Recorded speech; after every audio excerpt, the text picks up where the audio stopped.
In this lesson, what we're going to focus on is using the right kind of email. Now, you may be surprised by that. You might be thinking, well, geez, there's only one kind of an email. It's one that you've got information in and you just send it out. But there are a variety of email types that are appropriate for different situations, and they require a different approach because there's going to be different focuses on the design elements or the content or the call to action. So let's take a look at what we've got here, and we'll learn as we go. Now, the first is your typical offer email, very much of a standalone, an image with a very dramatic offer that's very visible in the middle. Start saving now, that sense of urgency. In this one, they use some bullet points on the bottom in order to kind of sweeten up the offer a little bit. Save on the entire selection of books and periodicals, free shipping on your order. Don't wait, the holiday rush, so they're getting the urgencies in there. Not copy intensive, more bullet, more statement oriented. You're not going to be doing your storytelling here. You're going to be just handing them out this basic offer and making them go from there. Now, the next is a free gift. Similar, but it's a reward for doing some type of an action. You offer them a free gift. In this particular one, the company is Zapmail, and the person has set up their account, and now they're asking for some action to be taken so they can reward the customer and give them a certain amount of free emails. Again, it's graphically compelling. It pulls you in with a big headline. It gets to what you have to do really quick, and then boom, you've got a button to take action. So it's short, it's concise, it's very clear, and it takes you from the top to the bottom where the action is. So it makes you, it flows with the eye. This is an invitation, and this is an invitation specifically to a marketing writing boot camp. Ergo, lots of copy. You'll still see a very clear image and headline at the top that's very informative. You're invited, and then it's a boot camp, when it is, and then they'd like you to RSVP, and then it walks you through in a narrative format why it's important, what you're going to learn, who's going to be there, and then they end it all with the RSVP button. Very simple, very straightforward, but a little bit more information so that the person could respond and really enroll or register without having to go to a landing page and learn more about things. So this is serving as the landing page to a certain extent in explaining what the offer is, what the benefits are, and what you need to do and how you need to do it. It gives you everything you need to just go ahead and register right off of the email. Next is a review request. You've gone there for service, and as they say very clearly in the upper right corner, tell us how we did. And very large button in a very bright color to grab your eye. It's going to be above the fold, not only on a desktop, but also on a mobile device. Write a review. Might change that a little bit to, love to tell you how you did, something a little bit more inviting, more personal, but it gets the point across, and I'm sure it worked. And what's nice about the copy here, it's very short, and it tells you right up front, we'd like to know what we did, and we'd love to hear your feedback, and it's only going to take 2 minutes. So it sets the expectation of, I know I'm asking for a favor, but it's not going to take an awful lot of time, and we really would like it. And most people, after they have service, good or bad, are willing to give a minute or two to fill out a survey. So this is nice. It respects their time, and it gets right to the point. Information requests, take a survey. These are always fun to do.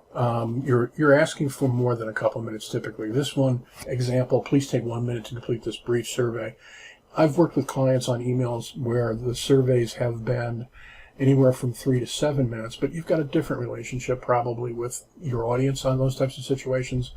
You're probably dealing with someone who has a longer, more intimate relationship with your business, and they feel like they're vested in the relationship and are willing to put forth that time. But you still want to tell them how long, what the purpose is. This one is just your feedback. It's another probably close to, hey, how was our service? But in those bigger ones, when you're trying to get a survey where you're looking at 10, 15 questions. And it's going to be pretty in-depth as opposed to did you like us on a scale of 1 to 10, and that's it.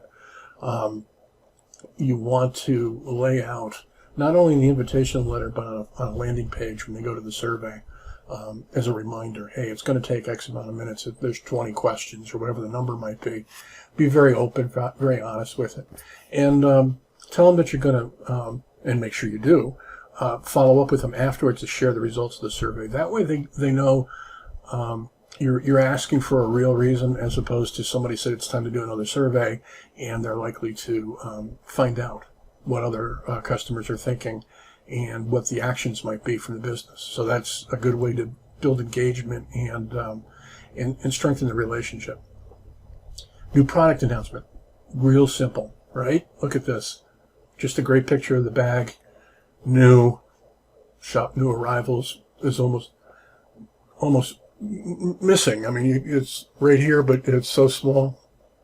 Hurry for arrivals at Coach stores. Click on the image. You're going to go to this bag on their site and be able to purchase it right away and look at other new products that are going on. You don't have to get into a lot of information on this. Let the image, let the product speak for itself, and let the person go there and find out what the details are on your website. Product enhancement. So this company has made a new and improved, and what they're trying to do is get you to buy an upgrade, basically, for a limited time only. I probably would have made this a little bit more dramatic, but it's what testing is for. In some of these issues, depending on your relationship with the audience, this is fine. I might have put down, buy now for $8, regularly $12, and made it a little bit easier to find than hiding it in the copy over here. But again, that's what testing's all about. Hurry up, offer expires in 7 days.